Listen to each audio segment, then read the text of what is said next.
That's what recovery is, standing up for ourselves. And we're not doing it against anybody else. As a matter of fact, Alan, one of the main things I repeatedly learned from you is I don't need the other person to change at all. I don't need them to understand. I don't need them to agree with me. I don't need them to like me even. That's what we do in recovery. We represent ourselves very well. Bill Wilson, co-founder of Alcoholics Anonymous, wrote in 1952, "If we examine every disturbance we have, great or small, we will find at the root some unhealthy dependence and its consequent demand." Wilson suggested that if we could identify and continually surrender these unrealistic and unrealizable demands, that we may then be able to accomplish what he imagined to be the recovery's next frontier, something he called emotional sobriety. Flash forward 70 years and join psychotherapists and best-selling authors Tom Rutledge and Dr. Alan Berger, who have taken up the mantle of exploring Bill Wilson's new frontier. Welcome to Emotional Sobriety. Welcome to Emotional Sobriety, the podcast. I'm Tom Rutledge, and with me is our wonderful producer, Patrick Newman, and Dr. Alan Berger. How are you guys doing? Well, Alan, what's going on, buddy? Yeah. Well, I've been struggling with my asthma the last couple of days, and boy, it's been testing my emotional sobriety. You might even be able to hear it now. I've been labored in my breathing quite a bit. I thought I had turned a corner. I don't know what happened. I started some treatment with a nebulizer, excuse me, 2 days ago. I think I'm getting some relief, and I went back on antibiotics. But ever since I stopped the prednisone, I've been going downhill. But being on the prednisone was really challenging too. So I've got to get in front of a doctor this week and see what else I need to do to get back to some degree of normality in terms of my breathing, because it's been really struggling. Is this an after effect of your COVID, or did you have this before? I've had asthma as it was an adult onset that happened about in 2005 is when I contracted it. And so it's been recent, right? It's been the last 17 years, but it's been pretty good up until I've had COVID a year ago. And then recently it activated. I was doing great. I was off all medication and stuff. This last one is really, I even had a worse reaction to this last one, to the first COVID, and even though I've been vaccinated and all that stuff. So I'm hoping that I can get some help this week. And I think the antibiotics might help too. So we're going to see the next few days will be pretty important. But so you're going to hear kind of me taking some big breaths in between to try to support my speech right now, or my talking. So please bear with me as I struggle through this podcast. Well, it's pretty normal, though, because, I mean, I often say things that take your breath away. So I think people are probably used to... We were talking about your immense wisdom before we came on this show. No, we were. And notice how I brought it back up. Immense wisdom, and Patrick was genuflecting to you. And my God, it was an amazing moment. It brought tears to your eyes. Yeah, but Patrick, you just kept throwing Alan in there with me, though. So you're trying so hard to balance things out. You're going, and Alan, and I'm going like, yeah, come on. Alan's dying and it needs to hear before he's dead. I'm so Alan's breathing is labored. I'm routinely blinded by the light of God on this podcast. I appreciate your support, Patrick.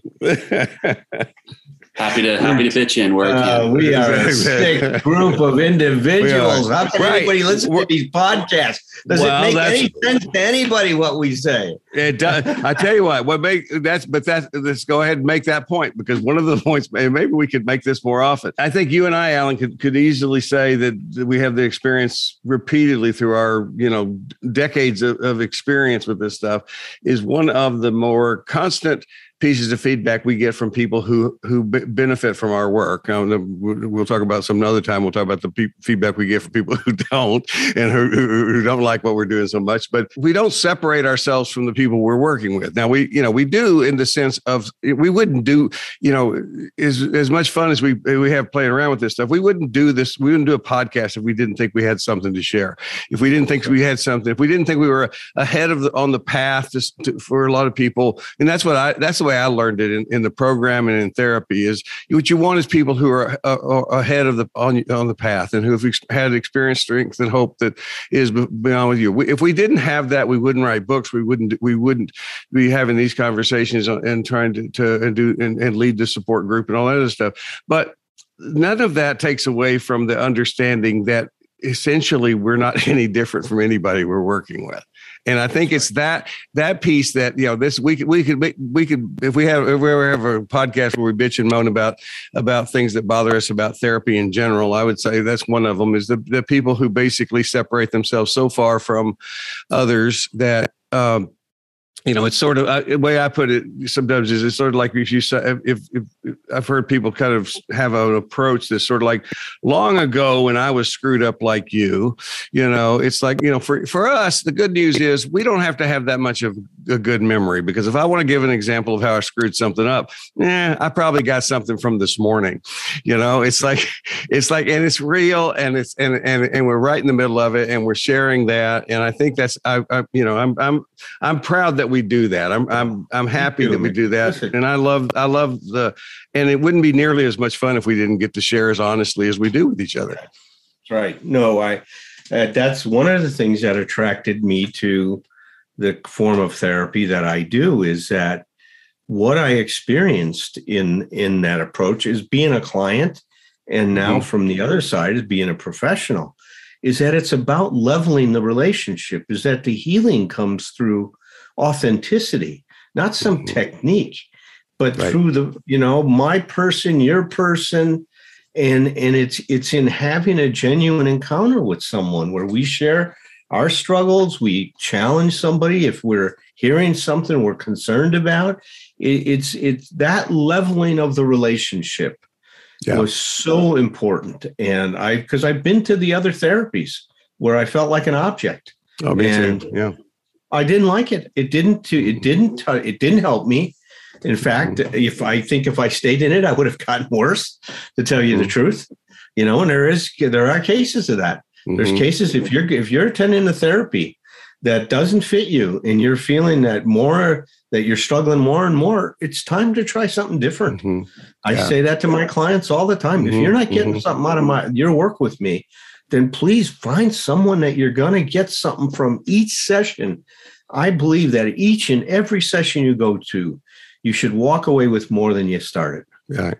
Well, and along those lines, one of the things, and this is good, I think, to have it recorded here and put out there. So because you and I both had conversations with people through the years about just how to shop for therapy. It's like, I mean, the idea is, it's quite a lot. I started to say a little bit like it's quite a lot like we do if we're asking somebody to go to a 12-step program, is we say, please don't judge it on the first session. It's like now this is the truth for a support group or for therapy. If something blatantly bad is going on or happens or then obviously that's an exception to that. But it's like the idea, give it a chance, but trust your judgment. Right. If it's because and don't mistake just being scared of what it may come up in the therapy session for this is not good for me, because if it's a good therapy session, you're going to be feeling some stuff that makes you pretty uncomfortable. It's about safety. It's about, and it's not, and at first it's not like, do I feel instantly safe with this person? It's, do I feel like this is a person I could become safe with? Well, can I have an encounter with them where I'm invited to bring all of myself to the therapy? I mean, I just remember that, I've been now working with therapists about the last 2 years, I would say. And it's been incredibly helpful. I've shared some of the insights from compassion I got starting with the Thursday night group that I bring into my therapy, and then work on some of the stuff, which has been a real nice combination of things. And it's been quite valuable to me. And I remember there was something that I was struggling with talking to her about, and I talked to her about the shame I felt over, and it was so helpful to talk about that and to break through that barrier that I imposed on it. But, we could talk about this all day. Well, look, we're at the end of my book. I'm so excited that we're now in this last chapter. And this was I want to share with everyone how this came about. So Vince and I, he's my editor, we were kind of struggling with like, well, how do we put a wrap to this? We covered so much material. Yeah. What can we capture that would kind of communicate and all the ideas that we were talking about, kind of be an encapsulation of encapsulate all of the different themes that we're talking about. And Vince kept playing around with this idea of, well, how about like a ship at sea or something like that? And then it hit me about canoeing. Yeah. Because Jess and I went canoeing in Tennessee on one of the rivers. Mm-hmm. And if you've never been canoeing before, it's a challenge because you've got to keep your it's all about center of gravity. Mm-hmm. And when you're alone, you're just dealing with your center of gravity in that canoe. And then when you're with another person, you're dealing with two center of gravities in the canoe. Mm-hmm. And being alone in a canoe is a challenge enough. Now add another person. And now it comes down to coordinating your efforts and stuff. Well, I'll tell you, man, it was an incredible afternoon. I think we probably tipped the canoe over about 3 times, trying to figure this thing out, and how to keep our balance. And then it hit me when I went to Vince and I said, Vince, I think if we talk about canoeing as a metaphor to emotional sobriety and keeping it, I think it works pretty darn good, because there were points where Jess and I were floating along that river and there was no big current and the water was still and the birds were chirping. All was right with the world. Water moccasins were swimming next to our boat, blowing kisses. Yeah. And then all of a sudden we turn around the bend and there's a little bit of white water. And now the current picks up. We start going a little bit faster. And now we're starting to get tossed around a little bit. And to me, that's such a metaphor for life. We all do well where things are going our way. When Absolutely. Things are happening the way that we want them to, the way we hope they would. And the real test for your emotional sobriety is, what do you do when you hit that white water? Mm-hmm. What do you do when you start getting knocked off balance? What do you do when things just don't go your way? And now you're being challenged with learning how to adapt to whatever this river is presenting you with. And there can be some rocks coming up and some rapids and movement and all kinds of challenges. And look, that's at the heart of what we've been talking about. That's emotional sobriety. It's like, that's absolutely it. And I love as an English major, of course, I love the fact that rather than at the end of this book, I didn't anticipate this is how you were going to end it anyway, because I don't think you do that. But it's like, in conclusion, this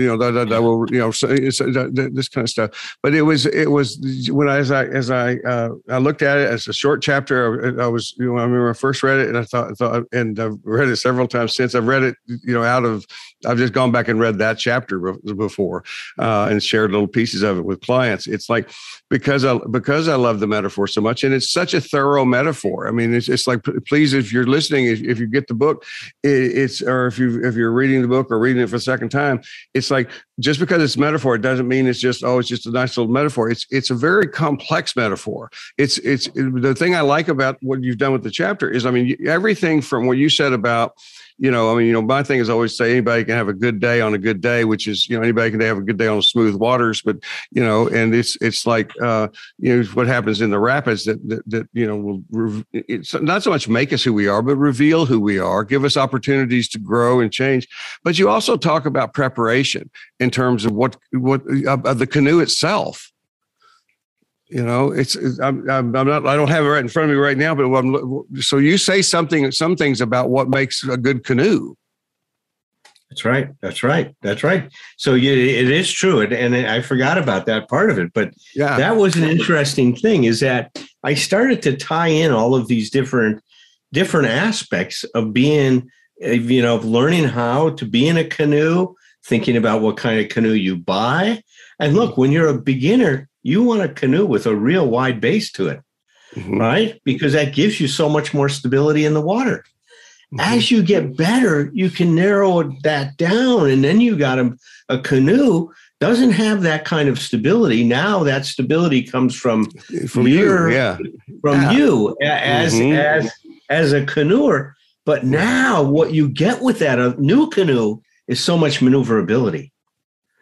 Now you really get to respond to changing times in such a different way than you would if you're in that old canoe that's just stable. And see, and I think that the metaphor for me with that is, as we're talking about it now, is early on in our recoveries, it's important to lay that broad foundation for us, right? We really do. We want a good, strong foundation with a lot of recovery capital.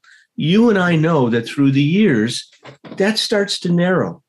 Yeah. Now, our recovery, our support isn't as broad-based as it was before. I don't go to as many meetings as I did early on. Early on, I'd go to a meeting every day, sometimes 2 a day.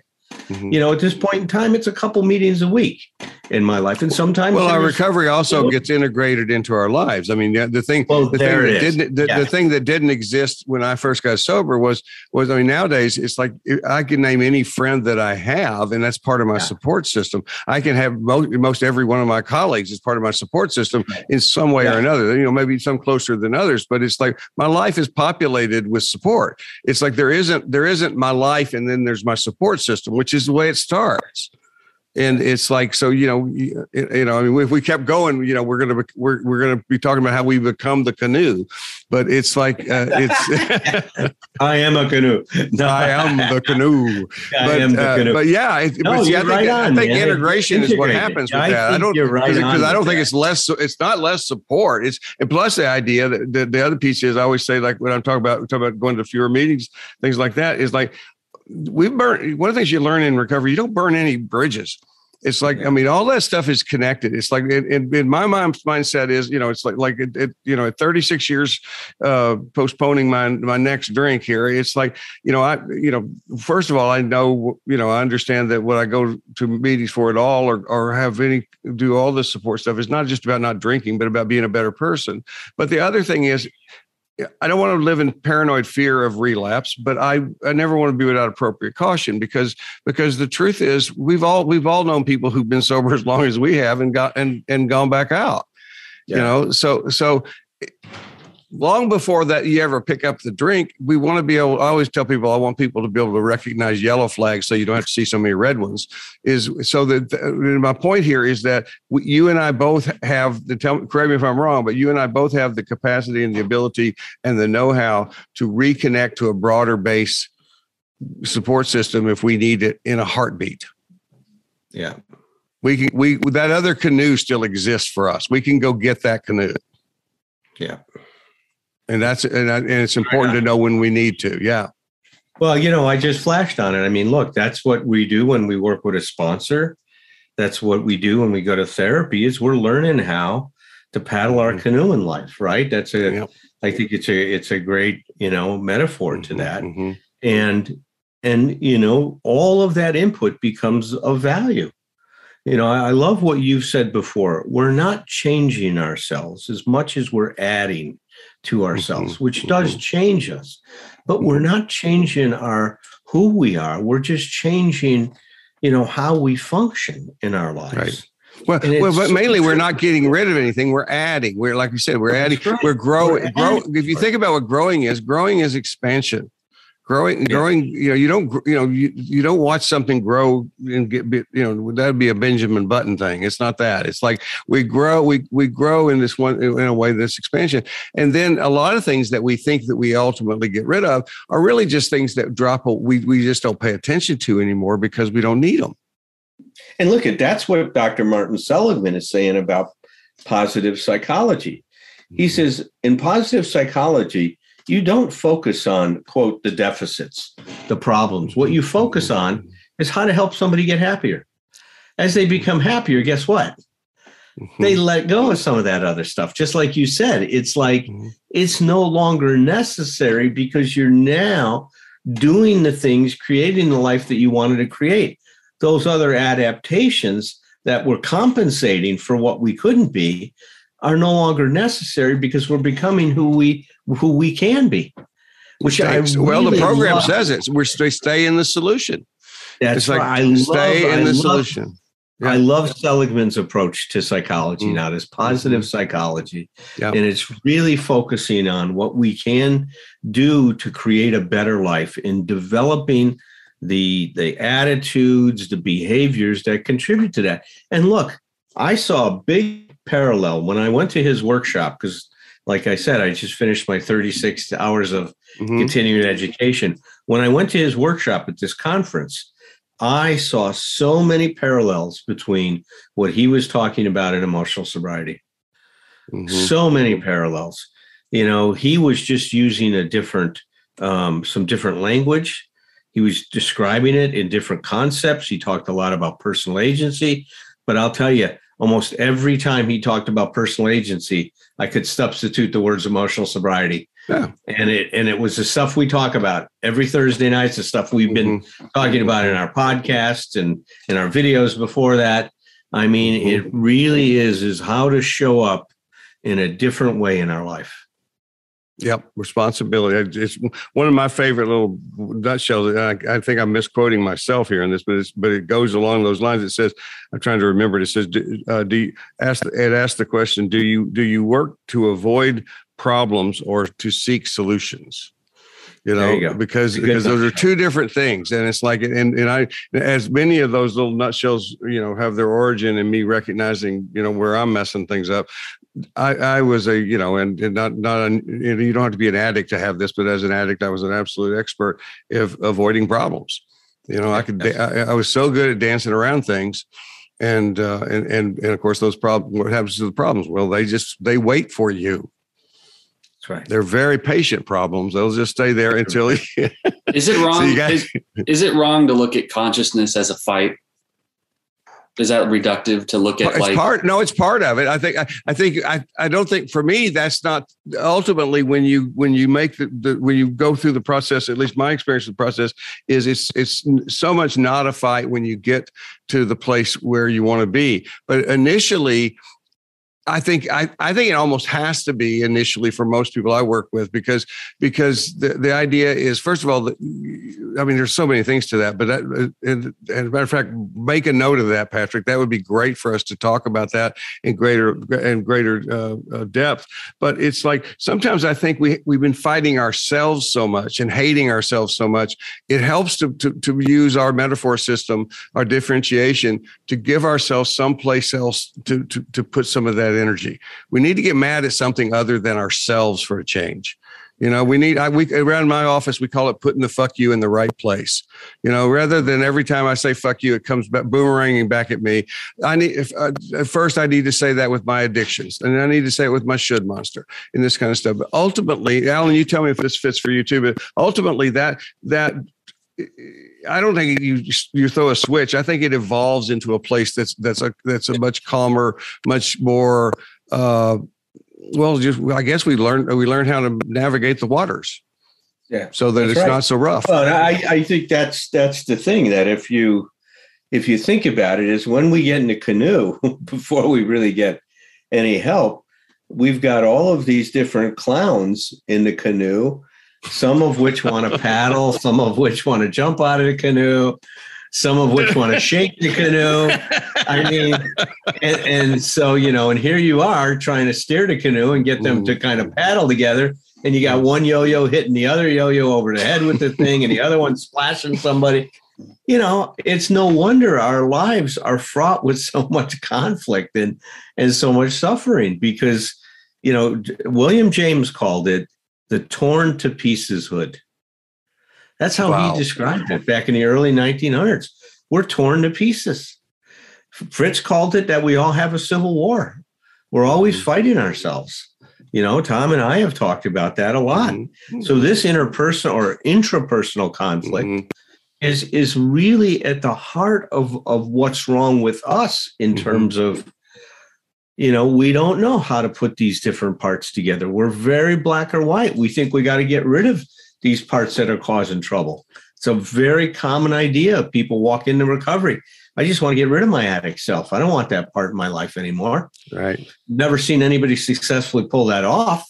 No. The more you resist, the stronger it seems to get, Well, no, right. And this is certainly not unique to me, but I mean, I began my Embracing Fear book with the idea, it was saying basically there's bad news and good news about fear. It's like the bad news is you can't get rid of it, even though you want to. And the good news is, and it's really good news, you don't have to. Right. It's like we don't have to. None of the three of us sitting here would claim that we're without our addiction. I mean, it's like we could, if we do this in our workshop, Alan. It's like if I were to say, where is your addiction sitting in relation to you? Just in space, in your space, mine's right over there. I just immediately have an intuition about where he is. It's like it's a good thing. It's like it's just like. That's where it is. And what it reminds me too of is as you've something that was way back in one of my first book that you have convinced me is now an emotional sobriety book, is there's a little thing that says if you fight for yourself, you win. If you fight against others, you lose. And so that would be another response to what you're asking, Patrick, is because that's interpersonally and intrapersonally. Does it feel like I'm fighting for myself? Because that's what recovery is. That recovery is fighting for ourselves. Standing up for ourselves, and we're not doing it against anybody else. As a matter of fact, Alan, one of the main things I learned from you and get repeatedly learned from you is I don't need the other person to change at all. I don't need them to understand. I don't need them to agree with me. I don't need them to like me even. It's like I need to stand for myself. I need to represent myself. And that's what we're doing in recovery. We represent ourselves very well. Yeah. Going off that, I thought I'd ask about the role of surrender because, in your canoe metaphor, you talk about achieving emotional stability by becoming aware of our toxic beliefs and unenforceable rules. The idea that we make our emotional balance dependent on external conditions. And then next is the surrender to that. And then there may be a postscript, but in terms of resolving that dissonance. Well, I think that there goes a long way is that getting to surrender, right? I heard it a great way that this was described in terms of how does a child start to realize that it's not all about me? And the developmental psychologist says by denying that there's an edge. So Blake said it in another way. He says if the fool continues in his follies, he will become wise. So there's a point when we keep going down, and it's paradoxical, right? It's all of the times I tried to not be powerless over my use of alcohol and other drugs led me to accept my powerlessness. But by denying my powerlessness and trying to live, a fantasy, right? Live in denial of that truth caused a lot of trouble. Mm-hmm. That was denying that edge. That led me to getting to a place where I could see I did not want to accept that. And when I said, I don't want to accept my powerlessness, is when I started to accept it. That's the paradox here. See, and that's what we see all the time is when you own what you're doing, not when you try to be someone you're not. When I owned, I'm emotionally dependent, I had a chance to become less emotionally dependent. When I said I don't want to face my emotional dependency, I was more able to face my emotional dependency. So it's this paradox that we keep coming back to.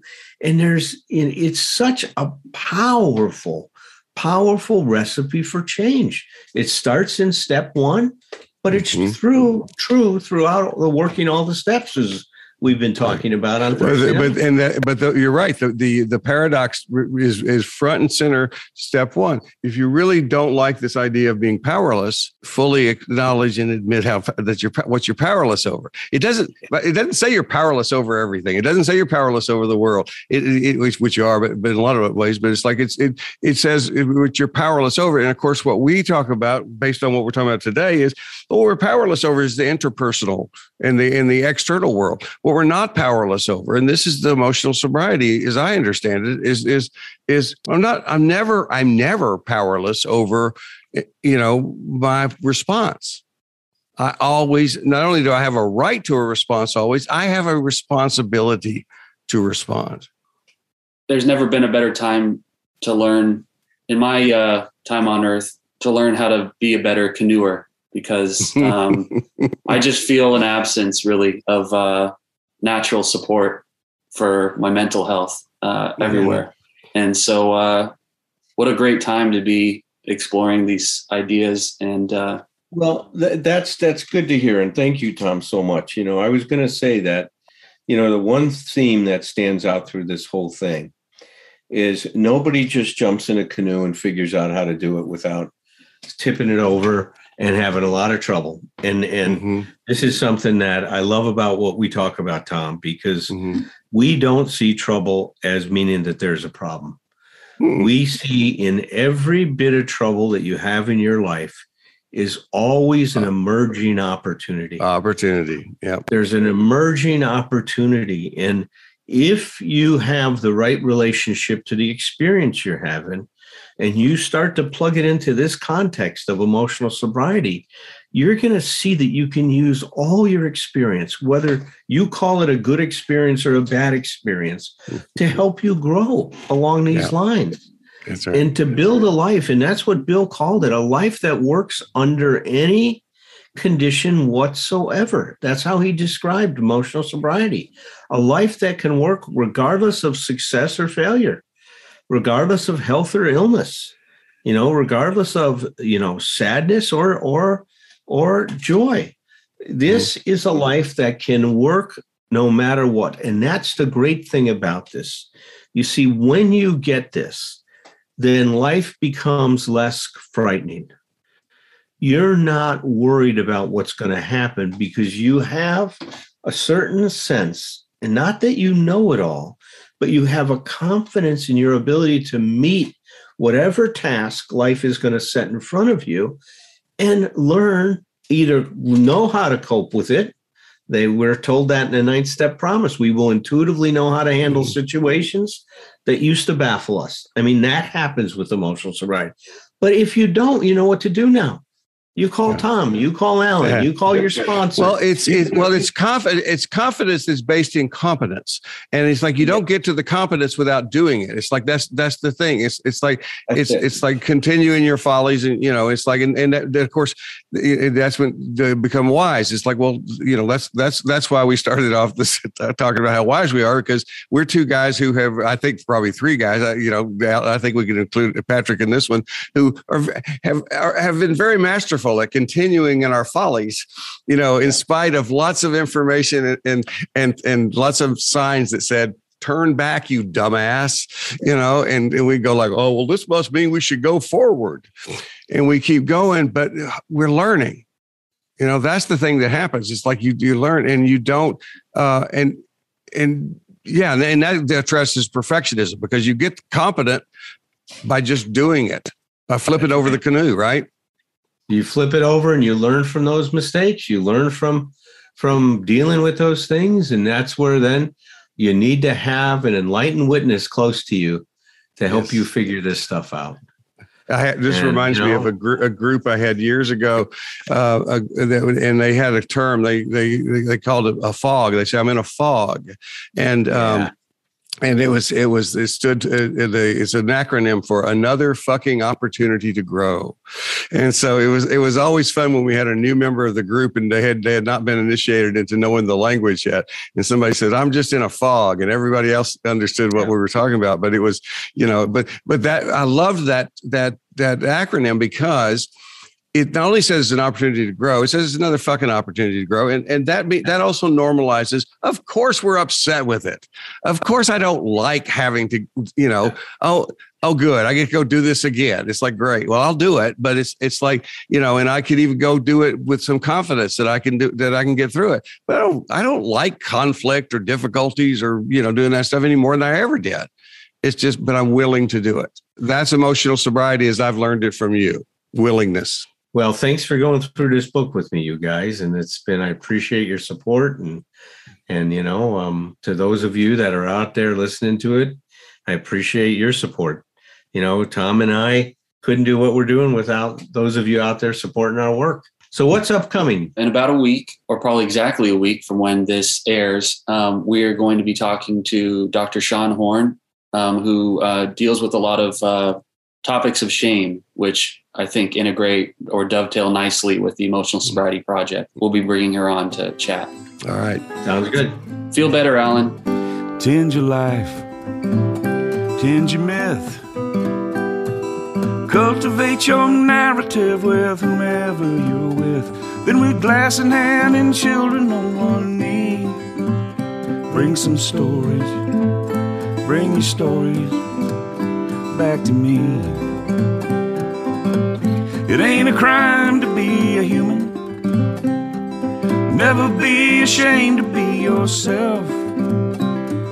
Rest assured that whatever you're doing will entertain me like nobody else. So here's to us, my old friends, until it's time to drink the wine and break the bread again. With glass in hand and children on one knee, bring some stories, bring your stories back to me.